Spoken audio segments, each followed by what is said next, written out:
Hello students, welcome to my YouTube channel. और आज हम करने वाले हैं क्लास 10 की साइंस की वर्कशीट नंबर 33 जो आपकी 18/9 की वर्कशीट है। इसके अंदर हम डिस्कस करेंगे मेटल्स और नॉन मेटल्स के बारे में। सबसे पहले reaction of metals with acid, acid के साथ मेटल्स की रिएक्शन। तो मेटल प्लस डाइल्यूट एसिड क्या बनाते हैं? Salt plus hydrogen. जब भी मेटल की डाइल्यूट एसिड के साथ रिएक्शन होगी क्या बनेगा? साल्ट प्लस हाइड्रोजन बनेगी। दो तरह के एसिड होते हैं हमारे पास, एक होता है कंसंट्रेटेड एसिड, एक होता है डाइल्यूट एसिड। ठीक है, डाइल्यूट कंसंट्रेटेड एसिड वो होते हैं जिनमें एसिड की जो परसेंटेज है, यानी कि एसिड की जो मात्रा है वो ज़्यादा होती है। ठीक है, ज़्यादा होती है, हाई होती है। ठीक है, और पानी जो है वो कम होता है।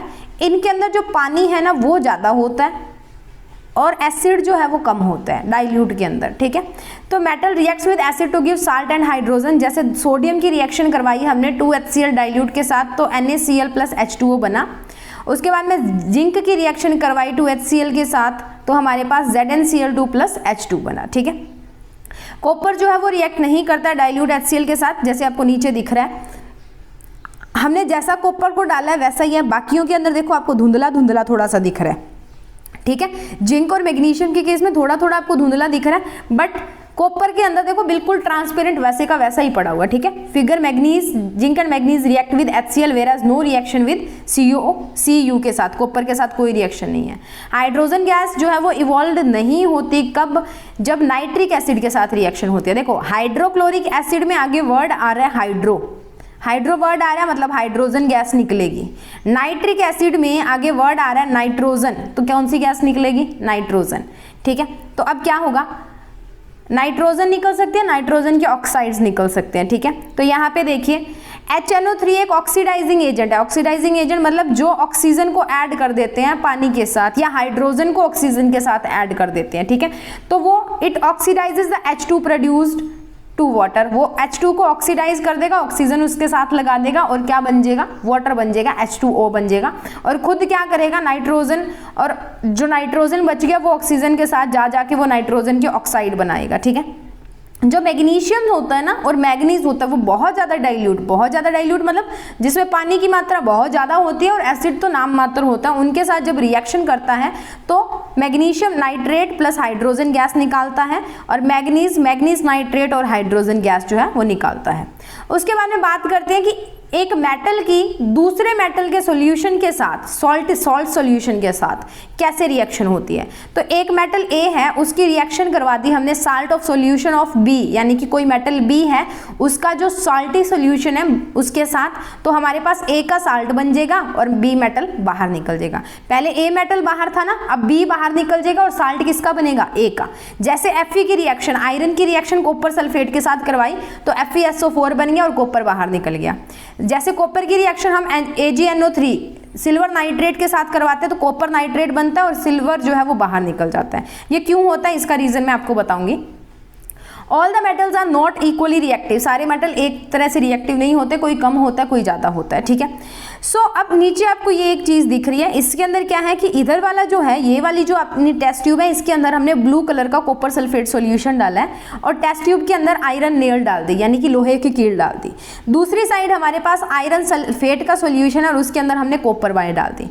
अब ये क्या करेगा? जो आयरन है वो क्या करेगा? कॉपर सल्फेट में से सल्फेट को चुरा लेगा और खुद आयरन सल्फेट बना लेगा और कॉपर बना देगा। ठीक है, तो यहाँ पे क्या बन जाएगी? कॉपर की वायर बन जाएगी और आयरन सल्फेट का सॉल्यूशन बन जाएगा।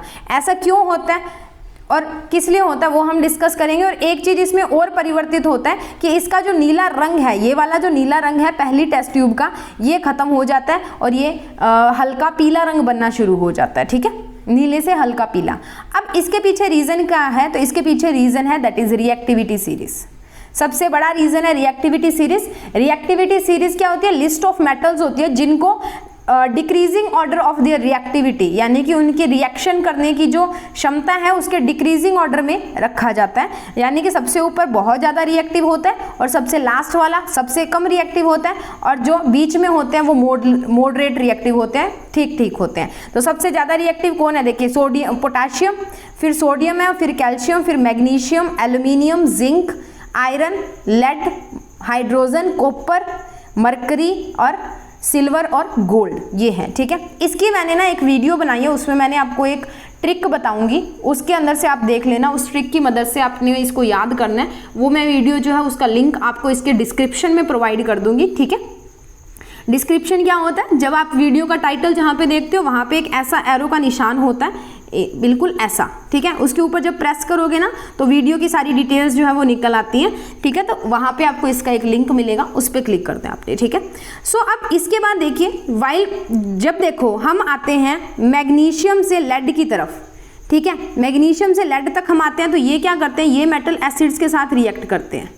बट जब हम आते हैं कॉपर से लेके किस तक, गोल्ड तक, तो ये नॉर्मल कंडीशंस के अंदर रिएक्ट नहीं करते हैं। इनको रिएक्ट करवाने के लिए काफ़ी सारे जो हैं मेथड्स अप्लाई करने पड़ते हैं। इसीलिए जो गोल्ड होता है और सिल्वर होता है ना, उनके जंग नहीं लगता, क्योंकि वो रिएक्शन नहीं करते। आयरन जो है वो आसानी से, लोहा जो है वो आसानी से रिएक्शन कर लेता है, इसके लिए उस पर जंग लग जाता है, वो उसके ऑक्साइड बन जाते हैं। तो जिंक, एल्यूमिनियम, मैग्नीशियम आयरन के हैं वो ऑक्साइड बना लेते हैं, इसकी वजह से उनके ऊपर जंग भी लगता है। हाइड्रोजन एक नॉन मेटल है, फिर भी हमने इसको क्यों रखा, क्योंकि हमने तो बोला था कि नॉन मेटल्स जो होते हैं वो रिएक्टिव नहीं होते, वो इसलिए हमने इसको रखा है ताकि हम मेटल्स की भी तुलना कर सकें, उनको रिएक्टिविटी सीरीज के अंदर मेटल्स की जो रिएक्टिविटी है उनका कंपैरिजन कर सके, ठीक है। अब उसके बाद में चलते हैं क्वेश्चंस के ऊपर, डिस्कस कर लेते हैं। 4 क्वेश्चंस दिए, सिंपल, ईजी, छोटे छोटे क्वेश्चन है, जल्दी से डिस्कस कर लेते हैं। सो बच्चे फर्स्ट क्वेश्चन देखो हमारे पास क्या है, which gas is produce when dilute HCl is added to a reactive metal, write the chemical reaction when the zinc reacts with dilute hydrochloric acid. तो हाइड्रोजन गैस जो है ना वो लिबरेट होती है जब डाइल्यूट HCl जो है वो ऐड किया जाता है रिएक्टिव मेटल्स के साथ। जब भी मेटल की रिएक्शन होती है HCl के साथ क्या बनता है, हाइड्रोजन गैस बाहर आती है, ठीक है। और जिंक की रिएक्शन कैसी होगी, Zn + 2HCl क्या बनाएगा, ZnCl2 + H2।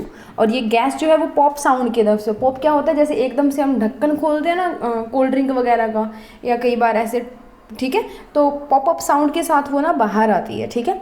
उसके बाद है what happens when the copper reacts with silver nitrate solution. Copper react करता है किसके साथ, AgNO3 के साथ, क्या बनाएगा, कॉपर नाइट्रेट। यहाँ पे ना एक थोड़ी सी मिस्टेक थी बेटा कि यहाँ पे AgNO2 कर लो, AgNO2 कर लो, ठीक है, AgNO2 + 2Ag, ठीक है।